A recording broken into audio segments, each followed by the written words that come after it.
Warahmatullahi wabarakatuh. Perkenalkan, nama saya Yunino dengan NIM A3512226. Saya merupakan mahasiswa pendidikan geografi Fakultas Keguruan dan Ilmu Pendidikan Universitas Tadulako. Pada kesempatan kali ini, saya akan mempresentasikan mengenai pembelajaran mendalam atau deep learning guna memenuhi tugas mata kuliah desain pembelajaran geografi.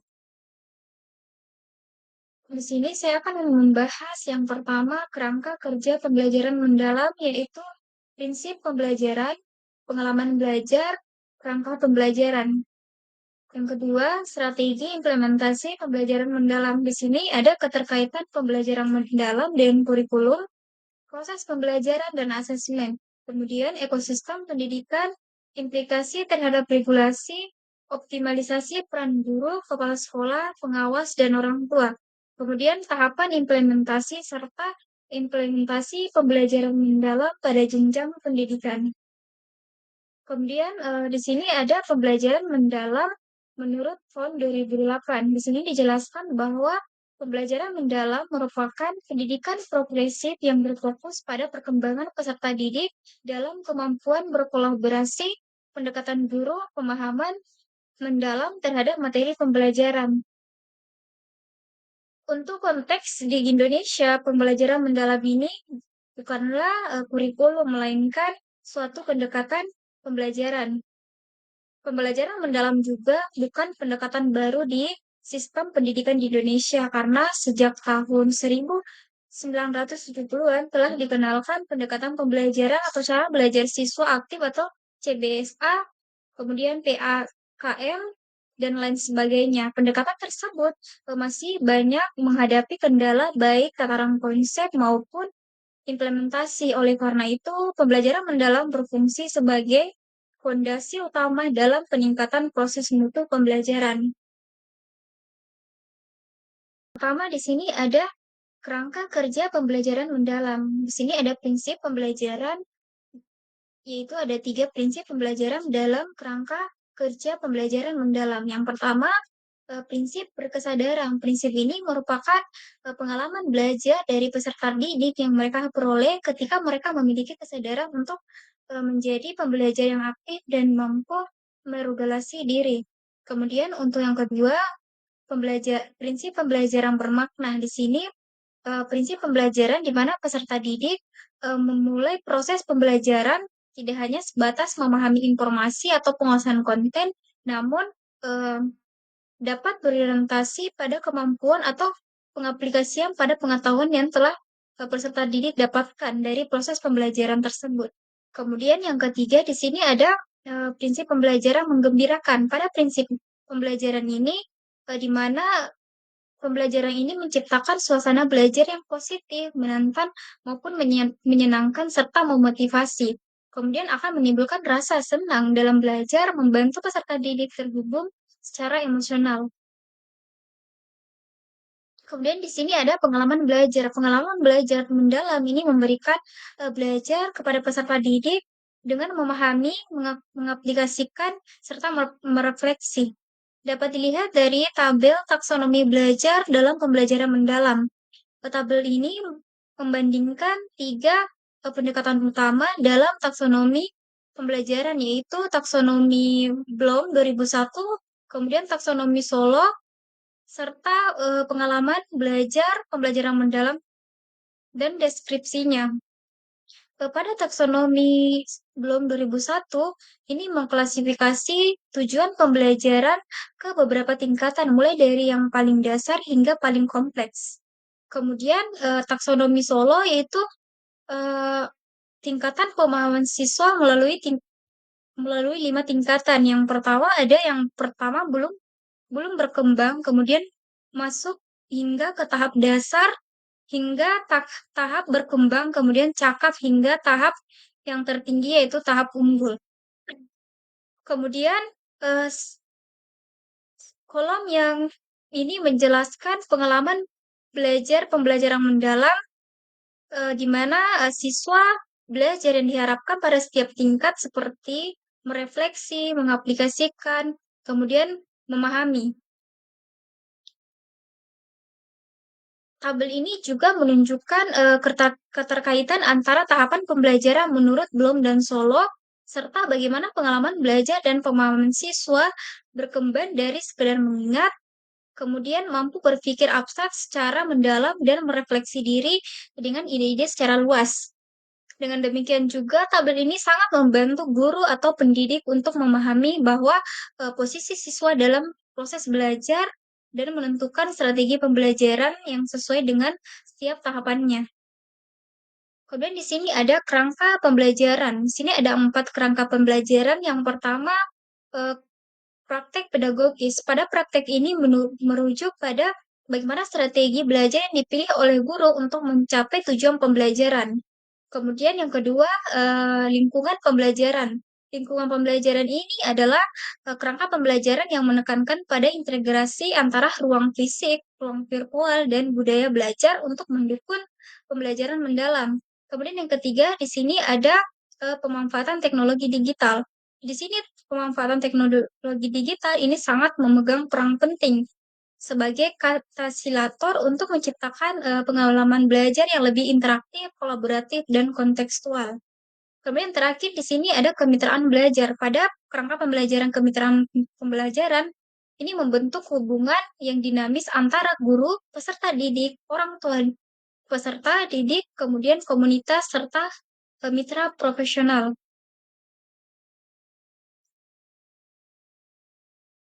Strategi implementasi pembelajaran mendalam. Di sini ada keterkaitan pembelajaran mendalam dengan kurikulum, proses pembelajaran, dan asesmen.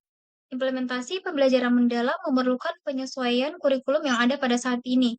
Penyesuaian pada kurikulum yang diperlukan untuk menerapkan pembelajaran mendalam, yaitu penajaman materi esensial mata pelajaran, peningkatan keterlibatan peserta didik, pengurangan beban administrasi bagi guru, serta pemanfaatan teknologi informasi, komunikasi, dan digital. Dengan demikian, guru memiliki waktu yang cukup untuk mengembangkan berbagai aktivitas pembelajaran yang berorientasi pada profil lulusan. Di sini ada karakteristik kurikulum yang digunakan dalam implementasi pembelajaran mendalam, yaitu ada dinamis, fleksibel, dan responsif. Kurikulum yang dinamis, fleksibel, dan responsif terhadap perkembangan teknologi dan juga sosial budaya akan meningkatkan relevansi pembelajaran dengan kehidupan masyarakat. Kemudian yang kedua, pembelajaran terpadu. Pembelajaran terpadu ini adalah bagaimana menyiapkan peserta didik agar dapat menghubungkan pengetahuan antara bidang ilmu dan menerapkannya dalam kehidupan masyarakat. Kemudian yang ketiga, pengembangan keterampilan tingkat tinggi. Pada pengembangan ini terkait seperti kreativitas, pemecahan masalah, kolaborasi, serta berpikir kritis sebagainya. Melalui pembelajaran seperti berbasis proyek, pembelajaran berbasis penyelidikan, serta pembelajaran berbasis pengalaman. Kemudian berpusat pada peserta didik. Pada kurikulum ini adalah kurikulum yang responsif terhadap minat, motivasi, rencana atau passion, dan bakat peserta didik, yang memberikan kesempatan untuk personalisasi dan memberi ruang bagi peserta didik untuk menjadi agen dalam pembelajaran perjalanan pembelajaran mereka. Kemudian relevan dan peduli dengan kehidupan masyarakat. Di sini peserta didik juga terlibat dalam proyek-proyek belajar yang berhubungan dengan antara atau dengan kehidupan sosial, kesehatan masyarakat, politik, kemudian perubahan iklim, energi, serta inovasi teknologi. Kemudian yang terakhir, pemanfaatan teknologi digital. Pemanfaatan teknologi digital ini bahkan untuk wilayah yang belum terjangkau. Fasilitas internet termaksud semi online atau internet offline. WAN, LAN, dan sebagainya.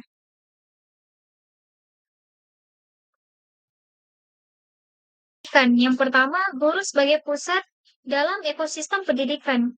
Guru merupakan sumber inovasi dan sumber informasi dalam pengembangan kebijakan. Apabila selama ini pemerintah pusat dan daerah menyusun kebijakan, kemudian langsung mengatur hal-hal yang perlu dilakukan oleh guru, maka dalam proses transformasi pendidikan, seharusnya sistem tersebut dibalik dengan meletakkan guru sebagai sumber inovasi dan sumber informasi untuk kebijakan yang akan disusun. Bisa dilihat pada gambar piramida di sebelah kanan, ini mengilustrasikan sistem triplet atau sistem terbalik. Pada konteks ini terjadi perubahan sistem top down menuju sistem bottom up. Dalam sistem ini ya biasanya keputusan diambil oleh pihak atasan kemudian diteruskan ke bawah. Guru juga sering ditempatkan dalam posisi yang pasif yang hanya menerima arahan dari pemerintah pusat maupun daerah. Ini dapat membatasi kreativitas dan inovasi seorang guru. Kondisi ini juga tidak mendukung dengan adanya implementasi pembelajaran mendalam. Oleh karena itu, bisa dilihat pada ilustrasi pola piramida terbalik yang pada gambar sebelah kanan di sini dapat dilihat bahwa transformasi peran guru diperlukan khususnya pada kepemimpinan guru atau teacher leadership. Kemudian yang kedua, elemen ekosistem pendidikan. Yang pertama, satuan pendidikan. Satuan pendidikan Satuan pendidikan bertanggung jawab untuk menerapkan pembelajaran mendalam dengan menyesuaikan kurikulum yang berlaku, sambil terus mengembangkan praktek pedagogis yang inovatif. Hal ini mencangkup penciptaan lingkungan pembelajaran yang kontekstual. Kemudian yang kedua, masyarakat. Masyarakat dapat membantu peserta didik merasakan manfaat dari penerapan pembelajaran mendalam dalam kehidupan mereka seperti dalam kehidupan masyarakat, seperti adanya kerja sukarela, empati pada kelompok yang kurang beruntung, penyelesaian masalah masyarakat di sekitar, serta kegiatan pelestarian lingkungan dan proyek sosial lainnya yang dapat membantu peserta didik untuk memahami pentingnya kontribusi mereka dalam masyarakat dan lingkungan. Kemudian yang ketiga, dunia usaha dan dunia industri, dunia kerja atau Dudika dan mitra profesi. Mitra profesi seperti asosiasi guru dan kepala sekolah, perguruan tinggi dan organisasi komunitas lainnya, serta Dudika berperan sebagai mitra yang mendukung pembelajaran mendalam. Peran mitra profesi dan Dudika dalam ekosistem pendidikan sangat penting untuk mewujudkan pendidikan yang holistik. Kolaborasi antara sekolah dan sektor industri berpeluang untuk menciptakan kurikulum yang lebih relevan dan perkembangan terbaru dalam pendidikan. Kemudian, Dinas Pendidikan Provinsi dan Kabupaten Kota. Dinas Pendidikan bertanggung jawab pada level daerah untuk mengelola, memfasilitasi, mengawasi, dan memastikan bahwa implementasi kebijakan serta program pendidikan berjalan secara efektif di satuan pendidikan sesuai dengan kewenangan yang dimiliki. Selain itu, Dinas Pendidikan juga berperan dalam menjembatani komunikasi antara pemerintah pusat dan pemerintah daerah dengan satuan pendidikan di daerah, serta memfasilitasi kolaborasi antara sekolah, masyarakat, dan sektor lain yang relevan mendukung keberhasilan proses pembelajaran. Kemudian Kementerian Pendidikan Dasar dan Menengah atau Kemendikbudristek. Kementerian berperan sebagai regulator dan membentuk kebijakan yang akan ditetapkan standar nasional pendidikan, mengembangkan kurikulum, menyusun buku teks pelajaran, serta menentukan arah kebijakan strategi dalam pembelajaran yang mengacu pada pendekatan yang relevan dalam efektif. Kemudian media. Media yang digunakan dalam ekosistem pendidikan adalah sarana yang menyampaikan informasi pengetahuan seperti media massa dan media sosial. Ini dapat meningkatkan interaksi siswa dan guru, mendukung literasi digital, meningkatkan kreativitas siswa dan akses lainnya. Akan tetapi media sosial juga memiliki tantangan seperti distraksi, informasi yang tidak valid, serta yang pertama Peraturan Pemerintah Nomor 74 Tahun 2008 tentang guru. Berdasarkan Peraturan Pemerintah Nomor 74 Tahun 2008, guru pendidikan dasar dan menengah wajib mengajar minimal 24 jam pelajaran per minggu. Dalam konteks ini, 1 jam pelajaran setara dengan 45 menit. Sehingga jika dihitung dalam waktu kerja ini berarti sekitar 18 jam kerja setiap minggunya. Selain mengajar, guru juga memiliki kewajiban untuk melakukan kegiatan lainnya seperti pengembangan profesional, penelitian, dan administrasi. Ini juga termaksud dalam beban kerja guru. Jumlah jam kerja juga bisa bervariasi tergantung pada tugas tambahan, jenjang pendidikan, serta kegiatan instansi masing-masing. Agar pembelajaran mendalam ini diterapkan dengan efektif dan tidak bertentangan dengan peraturan ini, maka perlu adanya peraturan menteri atau tentang penerapan jam mengajar minimal 24 jam per minggu untuk mendukung guru untuk memiliki keluasan dalam menerapkan pembelajaran mendalam. Lalu yang kedua, Peraturan Menteri Pendidikan, Kebudayaan, Riset, dan Teknologi Nomor 12 Tahun 2024 tentang kurikulum pada pendidikan anak usia dini, jenjang pendidikan dasar, dan jenjang pendidikan menengah. Peraturan Mendikbudristek ini nomor 12 tahun 2024 kurikulum merdeka ditetapkan secara resmi menjadi kerangka dasar dan struktur kurikulum untuk seluruh satuan pendidikan di Indonesia.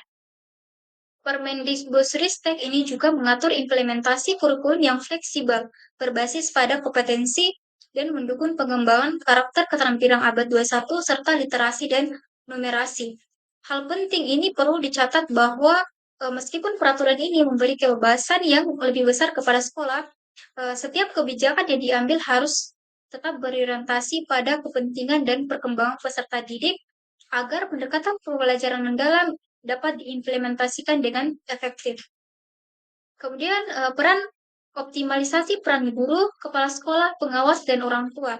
Optimalisasi peran guru di sini diperlukan peningkatan kapasitas profesional guru, pengurangan beban kerja guru, dan yang bersifat administratif, dan penataan ruang materi esensial dalam capaian pembelajaran. Dengan demikian, guru mampu mengimplementasikan pembelajaran mendalam dengan baik.